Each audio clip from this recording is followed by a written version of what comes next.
이케지메 신케지메를 했잖아요. 이걸 왜 하는지에 대해서 잠깐 좀 설명을 드릴게요. 생선을 여러분 저기 활어로 드시는 것과 숙성회로 드시는 건 다르다 그랬죠? 예. 어떤 점이 다르다 그랬었죠? 어떤 점이 다를까요? 숙성한 것과 숙성하지 않은 생선이. 식감? 이노신. 그렇죠. 이노신이죠. 이노신이라는 게 뭐예요? 감칠맛 성분을 말하는 거죠. 예. 그래서 생선에 화학 에너지라는 게 있어요. 이건 뭐냐면 쉽게 말해서 뭐 차가 가려면 가솔린이 필요하잖아요. 예. 그런 것처럼 얘도 그런 것들이 필요하거든요. 움직이려면 에너지가 필요하거든요. 그래서 얘를 ATP라고 해요. 얘를요. ATP라고 하는데 얘가 화학 에너지예요. ATP라는 게 얘가 잡을 때 우리가 막 얘가 발버둥 치고 뭐 하고 그러면 거기에 연료를 다 써버리는 거예요. 막 쉽게 말해서 우리가 자동차가 막 오르막 올라가는데 막 엥 하고 막 올라가면 에너지가 많이 딸잖아요. 그랑 비슷해요. 많은 운동량을 소모하지 않도록 얘를 이케지메로 즉사를 시키는 거예요. 예. 그러면 그 에너지가 그대로 있겠죠. 예. 이 상태에서 얘를 이노신산이 나올 때까지, 감칠맛 성분이 나올 때까지 만드는 거예요. 그래서 여기에서 어떻게 가냐면 쭉 가서 이쪽에서 IMP라는 게 있어요. 이게 뭐냐면은 이제 저게 이노신산이에요. 저게. 네, 저게 이노신산이라는 화학 물질이에요. 그러니까 이게 IMP라는 게 감칠맛 성분을 내주는 거예요. 이제 얘가요. 그래서 이제 얘가 여기까지 쭉 가야 되는 겁니다. 자, 그런 다음에 우리가 신케지메를 하는 이유는요. 얘가 생선이 죽으면 경직되겠죠. 근데 경직이 휙 올라갔다가 쭉 떨어져요. 예. 그러면 당연히 식감이 무르겠죠. 그래서 얘네를 그 육질의 그 경직을 좀 늦춰주는 거예요. 그래서 경직이 천천히 올라갔다가 천천히 떨어지게끔. 예. 그래서 우리가 또 신케지메를 하는 겁니다. 그러니까 가장 큰 이유는 예를 들어서 우리가 통영에서 낚시를 했어요. 그래서 이제 설에 올라와서 먹을 거야. 그러면 이제 이렇게 신케지메를 해주는 거예요. 경직소를 늦추는 거죠. 예. 그래서 이케지메와 신케지메를 하는 거고요. 이쪽이 시간, 이쪽이 이제 시간이고요. 이쪽이 감칠맛과 이쪽이 강도, 육질의 강도. 감칠맛이 처음에는 없다 그랬죠. 이게 이 감칠맛인 얘가 얘로 이제 변환이 돼야지만 감칠맛 성분이 나는 거예요. 그래서 이제 얘가 이 감칠맛 성분이 처음엔 없다가 이렇게 해서 이렇게 올라갑니다. 쭉 감칠맛 성분이 올라가다 이제 쭉 이렇게 떨어지게 되는 거예요. 시간이 가면서요. 감칠맛 성분이. 예. 자, 그러면은 강도는 어떻게 되냐? 강도도 마찬가지겠죠. 사후 경직이 일어나니까 얘도 처음에 이 상태로 가다가 쭉 올라가다가 다시 이제 강도가 이제 떨어지는 거예요. 이렇게. 그런데 얘네가 이렇게 똑같이 같이 움직이면 좋아요. 근데 같이 움직이지가 않아요. 얘네들은요. 어떻게 같이 안 움직이냐? 얘는 강도는 이렇게 올라갔다가 이렇게 쭉 올라갔다가 이렇게 떨어져 버려. 쭉 떨어져 버려요. 예. 감칠맛 성분은 쭉 유지되다 이렇게 떨어지고. 예. 자, 그러면 감칠맛 성분이 최고조에 이뤘을 때 그때 우리가 생선을 먹는다. 그러면은 강도는 어떻게 돼요? 약하죠. 그러니까 감칠맛 성분은 올라가되 이 식감이 좋지 않다는 거예요. 물르다는 거예요. 그러면 우리가 최적의 맛을 찾으려면 어떻게 해야 돼요? 얘와 얘가 두 개가 어느 정도 적절한 선에서 우리가 얘를 먹어야 되겠죠. 그러려면 이제 감칠맛 성분이 가장 높은 구간은 이 구간이에요. 이 구간. 그리고 강도가 얘는 너무 높죠. 사후 경직됐기 때문에. 그러니까 처음에 이 정도로 잡으면 요 정도인 거예요. 얘는. 요 정도인 거예요. 그러면은 감칠맛 최고 성분이니까 요 정도에서 먹어주면 이 상태에서 먹어주는 게 가장 식감과 감칠맛을 가장 잘 느낄 수 있는 부분인 거예요. 저 부분이요. 이해되시나요? 예, 이해되시죠? 자, 그러면은 이 강도를 여기를 이렇게 찾는 건데 보통 흰살 생선의 경우에는 이 강도 부분이 조금 길어요. 이렇게 이렇게 쭉 길어요. 그런데 붉은살 생선의 계열의 생선들은요, 이 강도가 뭐 방어 같은 경우는 이렇게 살짝 올라가다가 떨어져요. 이렇게. 그런데 고등어나 아니면 전갱이 정어리 이런 애들은요 그냥 바로 쭉 가다가 강도 사후 경직이 일어나서 단단해지지가 않아요. 그냥 가다가 그냥 떨어져 버린다 이렇게. 그냥 가다가. 예. 그러니까 얘네들은 그래서 얘네들이 부패가 좀 빠르고 빨리 산화되고 그러는 거죠 얘네들이요. 예. 그런데 이 흰살 생선들은 강도가 좀 길게 가요. 자, 이 강도를 결정하는 요인이 어떤 건지 아시나요? 강도를 결정하는 거는 콜라겐 성분이에요.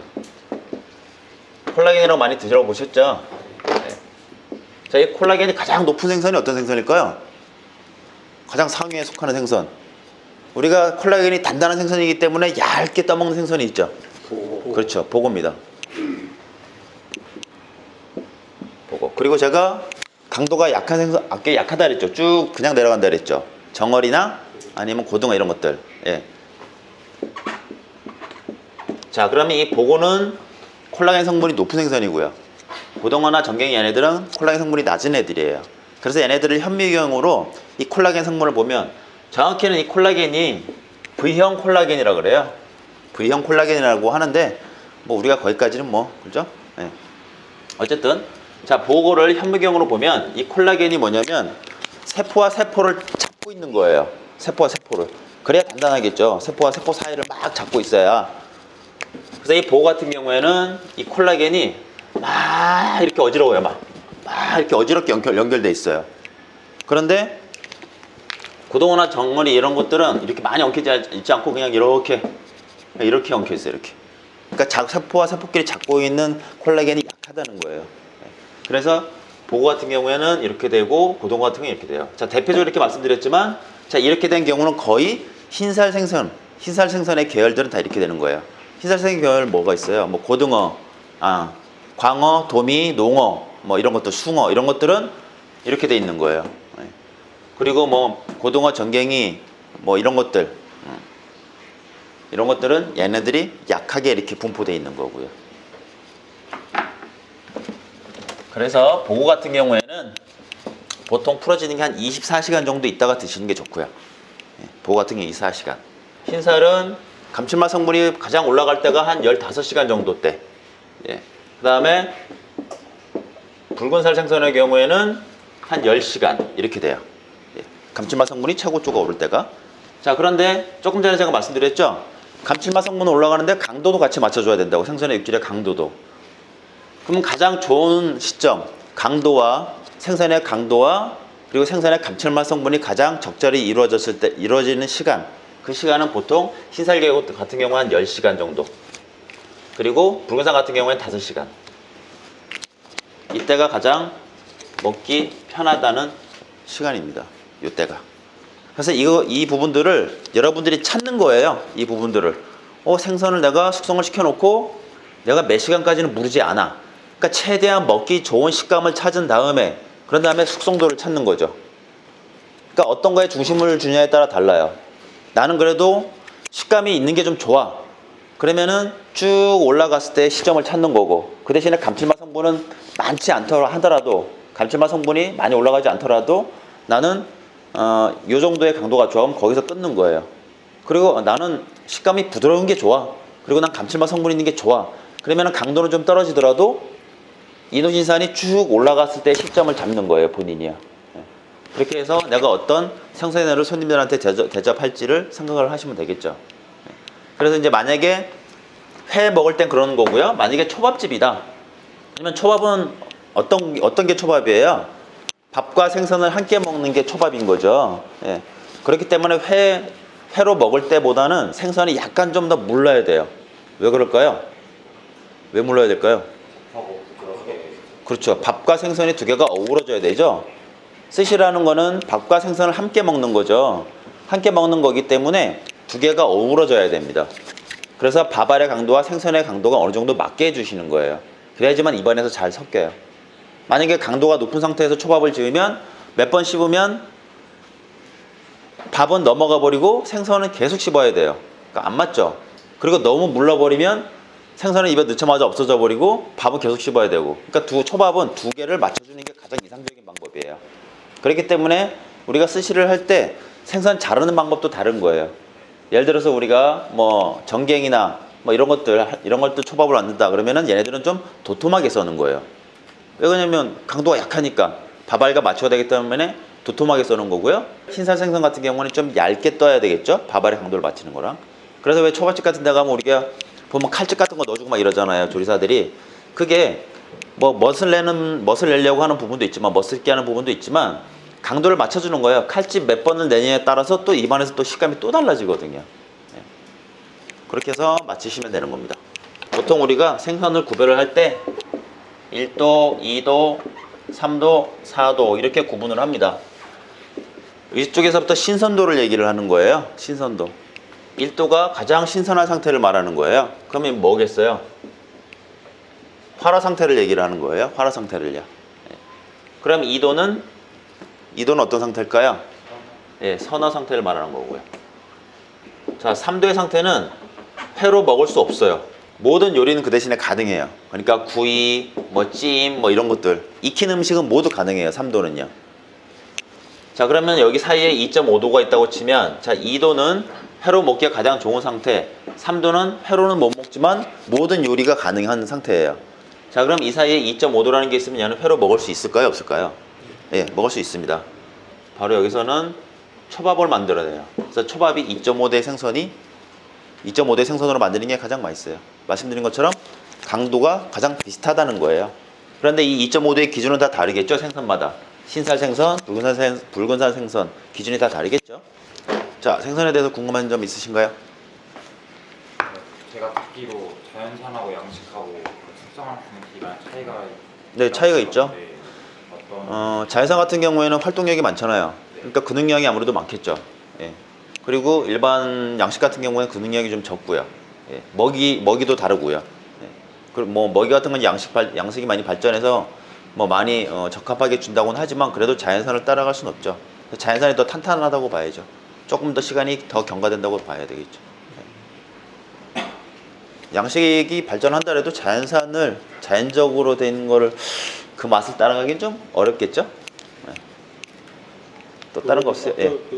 회는 흰살은 10시간, 붉은살은 5시간 했는데 예. 초밥은 그리고 시간이 대충 어느 정도? 초밥은 그 상태에서 강도가 더 물러져야 되겠죠. 그러니까 한 5시간 정도씩 더 늘어나면 될 것 같아요. 예. 여러분들 이제 수업하시면서 계속 초밥 만들잖아요, 매일이요. 예. 예를 들어서 이제 만약에 지금 오늘 도미를 하잖아요.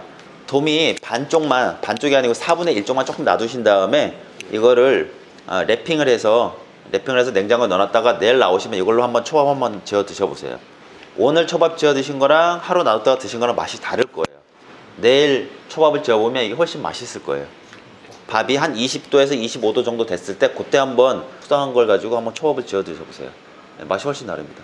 자, 그리고 또 하나는 붉은살 계열의 생선들은 초밥 지을 때는 와사비가 많이 들어간다는 거. 흰살 계열의 생선들은 와사비가 적게 들어간다는 거. 예, 지방층이 많을수록 이 매운맛을 축소시켜요. 감소시켜요.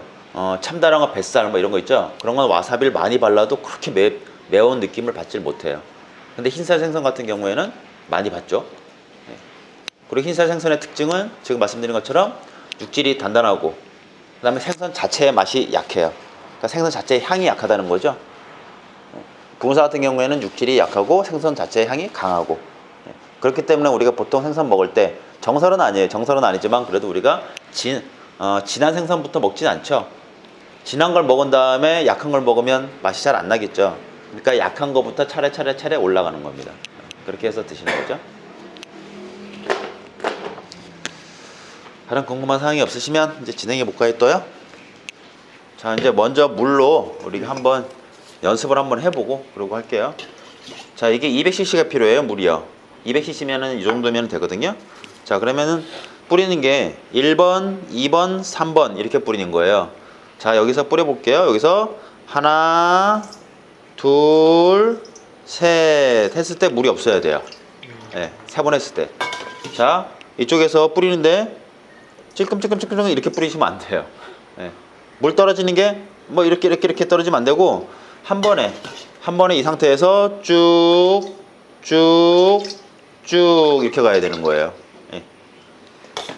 대부분이 하시게 되면 이쪽에서는 많이 쓰고 조금 써서 나중에 이렇게 물이 남아요. 물이 남으면 안 돼요. 자, 그리고 얘를 잡을 때는 예를 들어서 여기다 놨어요. 여기다 놓고 하면 잘못하면 어떻게 돼요? 내 손이. 예, 물이 팔팔팔 끓는 물에서 할 거거든요. 되겠죠? 그러니까 당연히 조금 밑으로 내려놓은 다음에 숙여서 부어도 물이 내 손으로 오지 않게끔 해줘야 되겠죠. 잘못하면 화상 입으니까. 그래서 하나, 둘, 셋. 너무 빨라. 안 익겠죠? 예, 그러니까 속도가 또 너무 느려. 장장장장장장 너무 느려. 다 익어버리겠죠? 예, 껍질만 익히는 거예요. 껍질만. 예, 그렇기 때문에 속도가 중요합니다. 자, 이쪽 부분 말씀드렸던 것처럼 갈비뼈가 붙어있지, 갈비뼈가 붙어있지 않으면 돌아가 버린다는 거 기억하시고요. 그런 다음에 한 다음에 바로 얼음물에 넣어버려야 되겠죠. 그래서 살까지 열이 전도되는 걸 막는 거예요. 껍질이 너무 많이 익게 되면 나중에 이제 회 썰잖아요. 껍질이 도마에 다 묻어버려요. 너무 익어버리면. 그리고 안 익으면 씹으면 살은 씹히는데 껍질은 안 씹혀. 되시고 여기서부터 하나, 둘, 셋 이렇게 꼬부라져요. 그런 다음에 퐁당 이렇게 시켜주시면 됩니다. 자, 껍질 한번 갖고 와 보시겠어요? 네. 한 분만 여기서 해봐서 다 여러분들이랑 같은 안 해보신 상황이니까 어떤 오리가 나는지 한번 보자고요. 자, 먼저 연습부터 한번 해보도록 하겠습니다. 자, 숙인 다음에 자, 3번이라 했죠?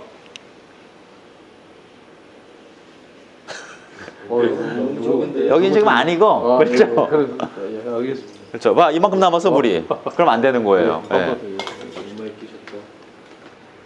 자, 여기 봐보세요. 이쪽이 뱃살이죠? 네. 무조건 왼쪽이라는 얘기가 아니에요.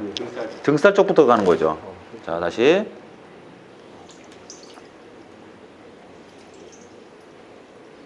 좀 남으니까 여기서 버버리죠. 뭐를 남았다고 해서 다 쓰려고 버버리면 안 되겠죠. 예. 그러니까 균형 있게 다시 한번요.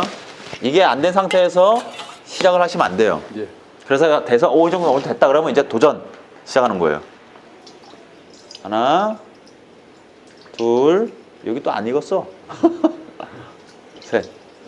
한 번 더 연습. 예, 한번 더. 될 것 같으면 이제 도전하십시오. 예. 네, 제가 보여드릴게요.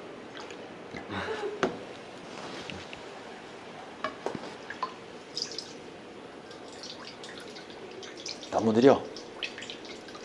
또 남았네. 너무 느려. 도전하겠어요? 예. 네, 알겠습니다. 자, 그럼 물 뜨거우니까 조심하시고요. 예. 자, 도전. 둘. 자, 끝에 안 익었어요 지금 잘. 한번 쭉 세. 자, 얼음. 네, 이렇게 하시면 되는 겁니다. 네. 근데 속도가 너무 느리면 완전히 익어버린다는 거 기억하시고요. 자, 요까지 한번 해볼까 일단요. 이제 얼음 준비해 주시고요. 네. 힘으로 하지 마시고 뼈를 살살 건든다 생각하시고 천천히 이렇게 뼈를 건든다고 생각하시고 이런 식으로요. 저걸 해주시면 되고요. 그래서 이쪽은 이렇게 돌려서 이 부분만 이렇게 여기서 이렇게 잘라주시는 게 자르시니까 더 편해요. 이런 식으로 잘라주시는 게. 자, 이렇게 떠서 다 안 닿죠? 안 닿아서 똑바로 세워서 또 그대로 당겨요. 그러면은 여기가 이렇게 날카로워져요. 여기가요. 바닥까지 이렇게 같이 이렇게 왔다고 쳐요. 뭉그러지게. 같이 이렇게 오면 여기가 이렇게 돼요. 네. 이런 식으로 예뻐지지가 않죠. 얘는 지금 날카로운데 얘는 이런 식으로 뭉그러진다는 얘기예요. 그러면 예쁘지가 않아요. 자, 껍질이 이렇게 놓다 보면 이렇게 와서 껍질 쪽에서 밀릴 수가 있어요. 그러면 세운 다음에 그냥 슥 밀었다가 슥 당길 때 이렇게 당겨질 수가 있어요. 그러면은 멈춘 다음에 칼 끝에서부터 롤링 타듯이 이렇게 잘라주셔도 됩니다. 네. 이렇게 살짝 밀은 다음에 당기시는 거예요. 그러면은 이게 좀 잘 잘립니다. 이런 식으로요. 이렇게 바짝바짝 붙여요. 그러면은 생선이 많이 들어가게 되겠죠. 근데 제가 이렇게 끝에 부분만 이렇게 살짝 겹쳐서 간다고 치면 많이 안 들어가겠죠. 회가요. 이 접시에 이 생선의 양을 보고 이거를 다 사용할 건지 아니면은 이걸 가지고 두 접시를 뜰 건지 그거는 본인들이 어떻게 하냐에 따라서 어떻게 써냐에 따라서 달라지겠죠. 이렇게 간단하게 이제 이렇게 한 바퀴가 이제 돌아가게 되죠. 얘를 이렇게 만들어 놨었죠. 이건 이제 모리할 때 사용하려고 그런 거거든요. 이제 모리라는 게 장식을 하는 걸 모리라 그러거든요. 나비처럼 만들려고 그러거든요. 지금요. 이렇게 꺾어서요. 날개가 누우면 이쁘지 않으니까 날개를 세워줘야 되겠죠. 들겨주면 이렇게 나비 모양이 나오겠죠. 그러면 이제 남는 걸 가지고 이제 뭐 꽃 모양이나 이런 것들을 좀 만들어주면 좋겠죠. 자, 이렇게 그냥 쭉 놓고요. 그냥 이렇게 놓으시고요. 그냥 말아주시면 돼요, 그냥. 이 껍질 부분도 본스나 이런 거 찍으면 되게 맛있거든요. 뭐 이런 식으로 해서 만들어 주시면은 나비 모양이 좀 되겠죠. 그래 나비가 이 날개가 좀 안 이쁘면 여기를 일직선을 잘라 버리세요, 그냥 칼로. 예, 가지런하게. 예. 이렇게 오늘은 간단하게 이렇게 한번 회를 한번 떠보도록 하겠습니다.